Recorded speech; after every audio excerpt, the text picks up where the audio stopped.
ఎందుకంటే మేము ఒక ప్యూర్ మిడిల్ క్లాస్ ఫ్యామిలీ అయినా కూడా ఇది ఒక రెంటల్ హోము అయినా కూడా నాకు ఒక ఎయిమ్ ఉంది ఫ్రెండ్స్. నేను యూట్యూబ్లో ఒక టాప్గా హైగా కావాలి, అంటే బ్యాడ్గా కాదు అండ్ గుడ్గా కావాలి. నేను ఒక మ్యాన్ పవర్ సర్వీస్లో ఒక జాబర్ని, నేను జాబ్ చేస్తాను. నేను నలుగురికి ఒకవేళ నా దగ్గర ఉన్న దాంట్లో రూపాయిని సరే నేను ఒకరికి ఇస్తాను. కానీ కొందరు ఉంటారు ఫ్రెండ్స్, ఎవరి మీద మట్టేయాలి, వాళ్ళని ఎట్లా తొక్కాలి, ఏం చేయాలి అనేసి వాళ్ళకు ఎట్లంటే కదర్ బట్టలు వేసుకోమని కాదు ఫ్రెండ్స్, దాంట్లో కడక్ నోట్లు ఉంటేనే విలువ అని చెప్పేసి వాళ్ళకి తెలియదు ఫ్రెండ్స్. ఏంటంటే మేమే కదా క్లాస్ అన్నట్టు బతుకుతారు. అక్కడ బతికినప్పుడు మనశాంతిగా ఉండదు ఫ్రెండ్స్.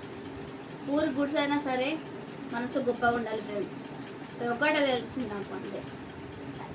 ఏదైనా తప్పు ఉంటే క్షమించండి అందరూ. కామెంట్ నేను పెట్టిన దాంట్లో తప్పు ఏదైనా ఉంటే కామెంట్ చేయండి ఫ్రెండ్స్, కామెంట్లో చెప్పండి అందరికీ. Thank you, all of you. Good night.